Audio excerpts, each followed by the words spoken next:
कैसे हैं दोस्तों। उम्मीद करता हूँ खैर खैरियत से होंगे। आज की वीडियो में दोस्तों हम बात करेंगे बेलारूस के बारे में।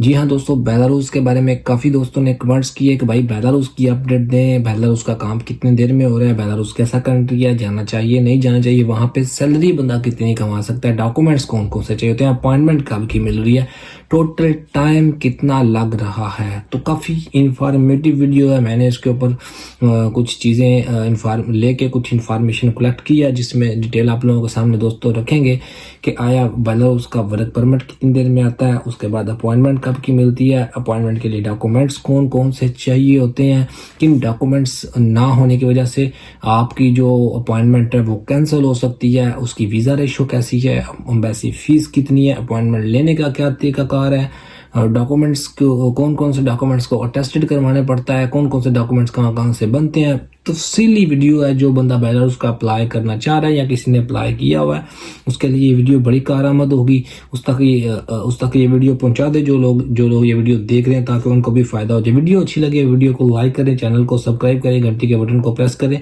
ताकि ऐसी इन्फॉर्मेशन वाली वीडियोस को नोटिफिकेशन आप सब भाइयों को मिलता रहे। एंड पे आप लोगों को ये भी बताऊंगा कि बेलारूस जाने के बाद वहां से जो लोग इलीगल आगे मूव होने का सोच रहे हैं या वहां से आगे की क्या तरीकाकार है, क्या ऐसा इलीगल के क्या मामला है। इलीगल तो जाना कभी भी नहीं चाहिए कहीं से भी, लेकिन कुछ लोगों की सोच ये होती है कि वहां से जाके इलीगल आगे मूव हो जाएंगे तो उनके लिए क्या सरप्राइज होगा वहां पहुंचने के बाद, वे भी आप लोगों के सामने दोस्तों इस वीडियो के एंड में रखेंगे। सबसे पहले दोस्तों हम वर्क परमिट के ऊपर बात करते हैं। तो दोस्तों पाकिस्तान की गवर्नमेंट ने बेलारूस की गवर्नमेंट के साथ एक माहदा किया था जिसमें 1,50,000 के करीब वर्कर को वो बेलारूस भेजेंगे। तो इसके ऊपर काम शुरू हुआ। काफ़ी दोस्त बेलारूस पहुंच भी गए हैं जो वहाँ पे जाके काम कर रहे हैं, जिनसे मेरी पर्सनल बात भी हुई थी। उन्होंने कुछ डिटेल्स मुझे प्रोवाइड की, वो भी आप लोगों के साथ शेयर करेंगे। तो वर्क परमिट कितनी देर में दोस्तों बेलारूस का आता है वो तकरीबन ऑलमोस्ट आप हिसाब लगा लें 20 से 25, 30, 35, 40, मतलब 1 से 1.5 महीने के अंदर अंदर बेलारूस से वर्क परमिट आपका इशू हो जाए। वर्क परमिट उसको कह लें, उसको अप्रूवल कह लें, ऑफर लेटर कह लें, वो वहां से इशू हो जाता है। अब असली इम्तहान उसके बाद शुरू होता है बेलारूस की अपॉइंटमेंट को लेकर। बेलारूस की जो एम्बेसी इस्लामाबाद में मौजूद है उसकी अपॉइंटमेंट को लेकर, क्योंकि दोस्तों डॉक्यूमेंट्स की एक लंबी लिस्ट है, कुछ शराइत है, कायदे ज़वाबित हैं जो आप लोगों के सामने रखेंगे। सबसे पहले दोस्तों आपको वर्क परमिट चाहिए होता है जो वहां से इशू होता है बेलारूस से, वो आपको फिजिकल फॉर्म में चाहिए होता है। वो आप DHL के थ्रू या जैसे भी आप उसको मंगवाएं, वो आपको ओरिजिनल चाहिए होता है फॉर एम्बेसी में अपॉइंटमेंट लेने के लिए। उसका क्या तरीका है वो भी आप लोगों को बताऊंगा। सबसे पहले डॉक्यूमेंट्स की एक लिस्ट आप लोगों के साथ शेयर करता हूं, फिर बताऊंगा अपॉइंटमेंट का। वर्क परमिट फिजिकली आपका आ गया, साथ में आपका कॉन्ट्रैक्ट आ गया। अब जो वर्क परमिट दोस्तों उसकी वैलिडिटी कम से कम 3 to 6 मंथ होनी चाहिए, ताकि आपको जब अपॉइंटमेंट मिले तब आपका वर्क परमिट वैलिड हो। Work permit plus contract original form में दोस्तों आप तक आ गया। उसके बाद आपकी FRC, अगर आप मैरिड हैं तो आपकी MRC होगी, बर्थ सर्टिफिकेट आपने बनवाना है, आपने एक मेडिकल फिटनेस सर्टिफिकेट बनवाना है जो आपका कहाँ से बनेगा, किसी भी जो गवर्नमेंट का हॉस्पिटल है, DHQ डिस्ट्रिक्ट हेडक्वार्टर हॉस्पिटल जो होते हैं वहाँ से आप बनवा सकते हैं। बनवाने के बाद अगर आपने दोस्तों स्टडी की हुई है, आपका कोई डिप्लोमा है, कोई डिग्री है, कुछ भी है, वो भी आपने बनवा लेना है। उसके बाद पुलिस क्लीनर सर्टिफिकेट आपने बनवाना है दोस्तों। पोलियो वैक्सीनेशन सर्टिफिकेट आपने बनवाना होता है। और फिर आपका जो पासपोर्ट होता है उसकी खास चीज़, वो कम से कम 1 साल वैलिड पासपोर्ट आपका हो, तब आपने जाना है, अपने डॉक्यूमेंट्स को प्रीपेयर करना है। उसके बाद दोस्तों जो आपकी पाकिस्तान का शनाख्ती कार्ड है, पाकिस्तान आइडेंटिटी कार्ड हो गया, ये जो डॉक्यूमेंट्स हैं दोस्तों आपके, इनको आपने मिनिस्ट्री ऑफ फॉरेन अफेयर से दोस्तों अटेस्टेशन भी करवा लेनी है। ठीक है, जो डिप्लोमा आपका होगा, जो डिग्री होगी, उसको अपने मुतलका अदारे से आपने उसको अटेस्टेड करवाना है। तो डॉक्यूमेंट्स जब आपके अटेस्टेड हो जाएंगे उसके बाद जो बेलारूस है की एम्बेसी दोस्तों ये बैंक स्टेटमेंट भी मांगती है। कम से कम 10 से 15 लाख की बैंक स्टेटमेंट होनी चाहिए। कुछ लोग 8 लाख की भी कहते हैं, लेकिन मैं कहता हूँ 10 लाख से ऊपर की आपकी बैंक स्टेटमेंट होनी चाहिए जब आप इंटरव्यू के लिए जाएं, अपनी फाइल को प्रिपेयर करने के लिए। जिस दिन आपको अपॉइंटमेंट मिले कोशिश करें उस टाइम आप अपनी फ्रेश बैंक स्टेटमेंट भी अगेन निकलवा के ले जाएं। मतलब इंटरव्यू से 1 से 2 दिन पहले आपकी जो फ्रेश स्टेटमेंट वो इशू हुई हो बैंक स्टेटमेंट। उसके बाद दोस्तों आपका जो वर्क परमिट की वैलिडिटी है वो मैंने पहले ही बता दिया। वर्क परमिट की जो वैलिडिटी है वो कम अज़ कम आपकी 3 to 6 मंथ हो, क्योंकि वो अपॉइंटमेंट्स दोस्तों मिल रही हैं। उसका तरीकाकार ये है कि पहले एम्बेसी में 2 दिन मतलब वो अब जब आप फाइल अपने सारे डॉक्यूमेंट्स को प्रिपेयर करके फिजिकली आपको, क्योंकि इसका ऑनलाइन अपॉइंटमेंट का कोई तरीकाकार नहीं है, आपको फिजिकली जाना होता है।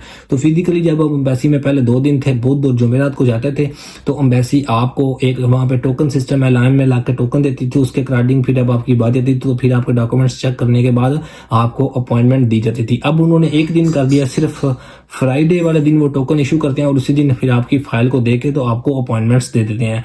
अब आपके जो डॉक्यूमेंट्स तरतीब सारी बताइए, इसके अकॉर्डिंग आपके डॉक्यूमेंट्स बने चाहिए। अगर इनमें कोई डॉक्यूमेंट्स मिस होगा, या बिल फर्ज वर्क परमिट की वैलिडिटी नहीं है, पासपोर्ट की वैलिडिटी नहीं है, या आपके डॉक्यूमेंट्स अगर फेक भी हुए तो फिर भी आपको वो अपॉइंटमेंट्स नहीं देंगे दोस्तों, क्योंकि अपॉइंटमेंट्स जो रिसेंटली मिल रही हैं लास्ट दोस्तों तकरीबन जो मुझे अपडेट मिली थी दिसंबर की, उसके बाद कुछ लड़कों को जनवरी की भी दोस्तों उन्होंने अपॉइंटमेंट्स दी हैं। तो ये है कि अपॉइंटमेंट्स काफ़ी आगे चली गई हैं। बेलारूस की भी, उसका भी ऑलमोस्ट अब आप हिसाब लगाएं तो 4 से 6 मंथ टाइम लग रहा है रिसेंटली।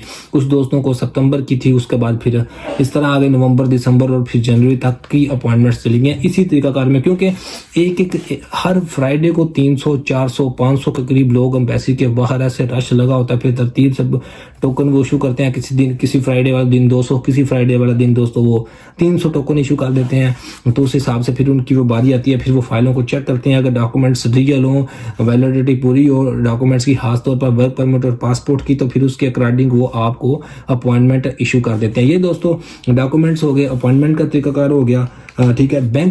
जो बैंक स्टेटमेंट में मैंने आप लोगों को बता दिया। एम्बेसी फीस कितनी है? एम्बेसी फीस दोस्तों जो नॉर्मल रहते हैं वो तकरीबन 60 यूरो है। अगर अर्जेंट लेंगे तो वो 120 यूरो होगी, ठीक है, अर्जेंट प्रोसेसिंग के। लेकिन ज़्यादातर वो नॉर्मल केस ही लेते हैं, अर्जेंट कम ही केस अब आजकल ले रहे हैं। तो ये दोस्तों डॉक्यूमेंट्स की होगी, अपॉइंटमेंट की होगी, एम्बेसी फीस के बारे में हो गया।